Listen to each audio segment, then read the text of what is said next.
गजेंद्र 10,000 हाथियों का बल रखने वाला गजेंद्र है। कितना? 10,000 हाथियों का बल रखता है गजेंद्र। बल का अभिमान हो गया, परिवार का अभिमान हो गया। अब भगवान हमने 1 सेकंड में सब दूर कर दिया।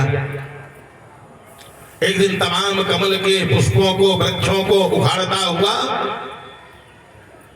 सरोवर में पहुंचा तो लिखा है भगवान की प्रेरणा से गज के पैर को ग्राह ने पकड़ लिया।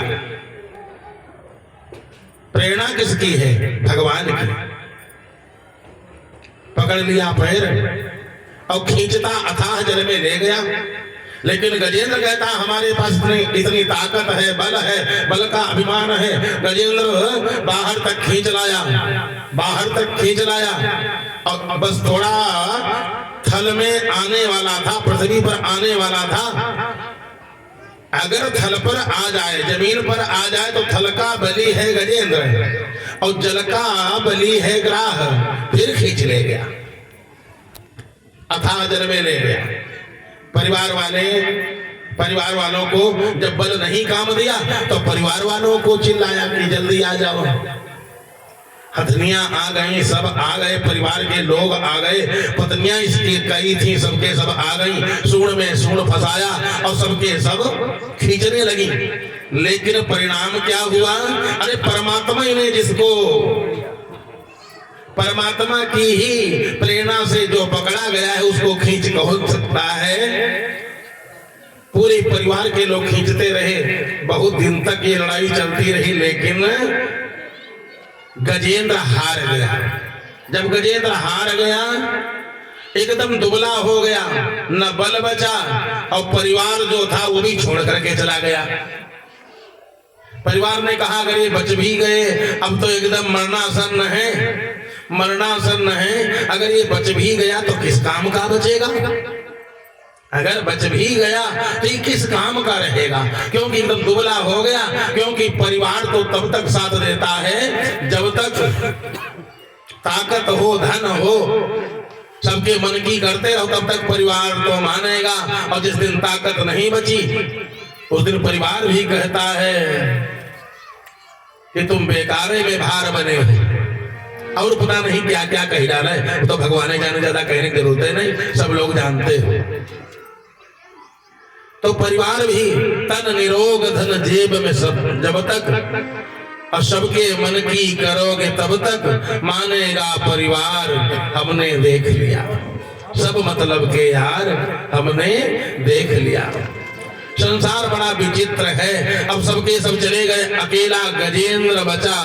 जब अकेला बचा, मन में विचार किया अब तो बस मरूंगा। आज नारायण को इसने पुकारा, प्रभु अब हमारे कोई नहीं। क्यों? जब सब चले गए, अभिमान सब चूर हो गया, परिवार का अभिमान चूर हो गया, बल का अभिमान चूर हो गया। तब चिल्लाया नारायण, प्रभु तुम ही छाणी गति दूसरी नाही, आपके अलावा आप कोई नहीं, तुम ही छाण गति दूसरी नहीं। तो भगवान को आना जाना कहीं था ही नहीं। अरे तुम ही छाणी गति दूसरी नाही, राम बसहु तिनके मन माही।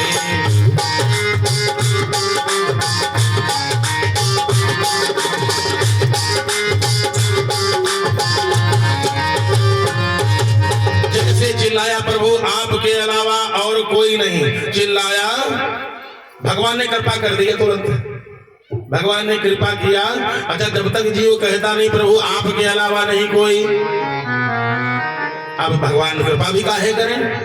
जब तुम परिवार के चक्कर में हो, सबके चक्कर, वो बचाएंगे, दादा बचाएंगे, बाबा बचाएंगे, तो परमात्मा जब जरूरतें नहीं है तो परमात्मा भी कहते हैं कि हम भाई बिना बुलाए काहे जाएं, देख ले तुम्हारे कौन कौन मदद करने वाला है। जब जीव कहता है कि आपके अलावा और कोई मेरे नहीं है, भगवान त्वरित, भगवान तो वही है, कहीं गए थोड़ी ना है। राम बसहु तिनके मन माही, किनके तुम ही छाण गति दूसरी, आपके अलावा और कोई नहीं। किसी व्यक्ति को अपने घर पर बुलाओ, कह दो अच्छा तुम्हारे पास टाइम हो चले आना, और नहीं तो तुम्हारे जैसे 365 हमारे हैं, तो क्या वो आएगा? 365 के चक्कर में पड़े रहो, वो अइबे नहीं करेगा। तो परमात्मा भाई कैसे आ जाए? आज जैसे इतना कहा प्रभु आपके अलावा कोई नहीं, एक पुष्प उठाया, प्रभु आपके अलावा कोई नहीं, भगवान ने सुदर्शन चक्र को आदेश दिया, बढ़िया सुदर्शन चक्र महाराज आए और जो ग्राह है, ग्राह के धड़ को अलग कर दिया और गजेंद्र का पैर कटा भी नहीं। बढ़िया सुंदर जो ग्राह है उसका धड़ अलग हो गया, सुंदर विमान आया, ग्राह चला गया भगवान के लोक को। अब गजेंद्र के लिए भी सुंदर एक विमान आया, गजेंद्र के लिए भी एक सुंदर विमान आया, गजेंद्र भी भगवान के लोक को चला गया। परीक्षित महाराज ने पूछा, महाराज जिसने दुख पहुंचाया, जिसने दुख पहुंचाया उसके लिए विमान पहले आ गया। जो गजेंद्र, अगर गजेंद्र को भक्त मान लिया जाए कि गजेंद्र भगवान का भक्त था, गजेंद्र ने पुकारा, ग्राह ने तो नहीं पुकारा था। ग्राह के लिए पहले विमान क्यों आ गया? सुखदेव जी ने कहा, बेटा ग्राह ने काम क्या किया था? भगवान के भक्त का पैर पकड़ा था, और जो भगवान के भक्त का पैर पकड़ ले उसका बेड़ा पार हो जाएगा।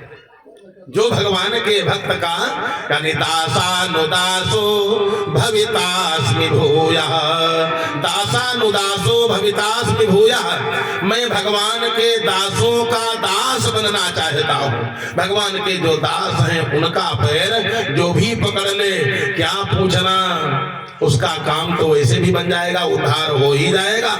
इसलिए और ये कहा महाराज चलो ठीक है, इसने तो पैर पकड़ा, ग्राह ने पैर पकड़ा, तो फिर गजेंद्र ने, गजेंद्र के लिए क्यों विमान आ गया? कहा गजेंद्र जो है इंद्रद्युम्न नाम के राजा थे, पूर्व जन्म में इंद्रद्युम्न नाम के राजा, और ये इनको कुछ भक्ति सवार हुई कि मैं भक्ति करूं।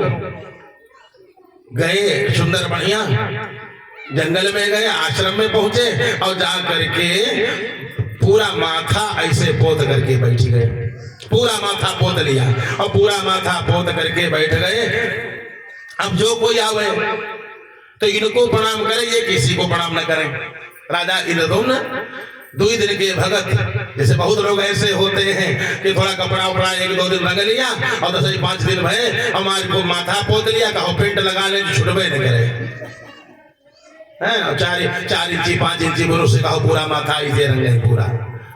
और उसके बाद दुनिया उनके लिए सब दुनिया सब भुनगा दिखाई देती, अपना ही खाली भक्त, बाकी कोई भक्त नहीं है। राजा इंद्रद्युम्न ने यही किया, बैठ गए और तब तक देवल ऋषि आ गए। आए, इसने न उठ करके प्रणाम किया, न सीताराम, न राधे राधे, यानी कुछ भी नहीं करे, खुद हमका प्रणाम करें। बहुत लोग ऐसे होते हैं बस मनमानी करते हैं, और उनसे कहा बस यही कहेंगे जाति पाति पूछे ना कोई, हरि का भजे सो हरि का होई, और बस हरि का भजे सो हरि का होई, और बस अपने को ब्रह्मा जी समझ लेते हैं। ये भक्ति का अभिमान भी आना नहीं चाहिए। अरे भक्ति अगर है तो इसका अभिमान काहे का है? 2 दिन भक्ति कर लिया, सबसे ऊपर हो गए क्या? पिता आवे, गुरु आवे, माता आवे, बड़ा भाई आवे, अरे भाई तो उसको भी तो सम्मान देना चाहिए कि 2 दिन की खाली भक्ति हो जाए। 2 दिन की भक्ति में बस सबको भूल जाओ। जो सबको भूल जाता है उसका पतन हो जाता है। महाराज देवल ने कहा, अरे दुष्ट, क्षत्रिय को चाहिए ब्राह्मण का बच्चा भी हो तो उसको प्रणाम करे। आजकल लोग कहते हैं अरे नहीं नहीं ये सब पंडितों ने लिख लिया, पंडितों ने नहीं, ये धर्मशास्त्र कहता है। अगर छोटा सा भी ब्राह्मण का बच्चा है, कुछ लोग कहते जनेऊ न हुआ हो तो बेकार है, न जनेऊ हुआ हो चाहे न हुआ हो, ब्राह्मण का बच्चा है। जिसने राजा परीक्षित को श्राप दिया था, क्या उसका जनेऊ हुआ था? छोटा सा 5 साल का श्रृंगी था, बस श्रृंगी ऋषि का संतान है। जो ऋषि की संतान वो ऋषि है, ब्राह्मण की संतान ब्राह्मण है, जन्मजात ब्राह्मण है। सुखदेव जी तो एकदम नाल के साथ भाग गए थे घर से। तो इसलिए ये न सोचे शादी ग्राम की बटिया चाहे इतनी बड़ी हो और चाहे इतनी बड़ी हो, शिवलिंग चाहे इतना बड़ा हो चाहे एकदम बहुत बड़ा शिवलिंग हो, शिवलिंग तो शिवलिंग। हमारे यहाँ एक शिवलिंग जब हम लोग पढ़ते थे, महाराज जी से पूछो, वहां जब हम लोग काशी में पढ़ते थे तो एक हथिया मठ में सीढ़ी लगा करके तब चंदन लगाया जाता था शंकर जी की लाट को, सीढ़ी लगा करके। इतना लंबा शिवलिंग, लेकिन है तो शंकर जी, और चाहे इतने छोटे हैं वो भी शंकर जी। ये तो कोई कहेगा नहीं छोटा के शंकर, बड़ा के शंकर, मंझिल के शंकर। शिव जी तो शिव जी। इसलिए ब्राह्मण का अगर बालक है और क्षत्रिय है, क्षत्रिय को चाहिए प्रणाम करे, क्षत्रिय को चाहिए कि प्रणाम करे, और नहीं करता तो अपराध लगता है। ब्राह्मण को चाहिए कोई अपने से वयोवृद्ध है, क्षत्रिय हो चाहे वैश्य हो चाहे शूद्र हो, आया है तो उठ करके स्वागत करे, खड़ा हो जाए। ये धर्मशास्त्र कहता है। महाराज ना तो इंद्रदुम्न उठे और ना तो प्रणाम किया, अरे बैठे बैठे भी सीताराम नहीं किया, श्राप दे दिया देवल ने, जा तू हाथी जैसा बैठा रहा, माथा पोते, जैसे दशहरा में हाथी का मत्था को पोत दिया जाता है दशहरा में, हाथी जैसा तू बैठा रहा, जा तुझको मैं श्राप दे रहा हूं, तू हाथी की योनि तुझको प्राप्त हो। अरे महाराज गलती हो गई, जैसे दंड मिला, महाराज गलती हो गई, कैसे कल्याण होगा? कहा अब जब किसी दास का पैर पकड़ेगा तभी तेरा कल्याण होगा। ना भगवान हरि समते करिष्यति, अब तुम्हारा भगवान ही कल्याण कर सकते हैं और कोई कल्याण करने वाला नहीं है। आज वही ग्राह में पकड़ा और भगवान ने कल्याण कर दिया, सुंदर अपना लोक भगवान ने दे दिया। तो इसलिए किसी प्रकार का हर व्यक्ति को चाहिए किसी प्रकार का अभिमान न करे, ना तो बल का, न धन का, न परिवार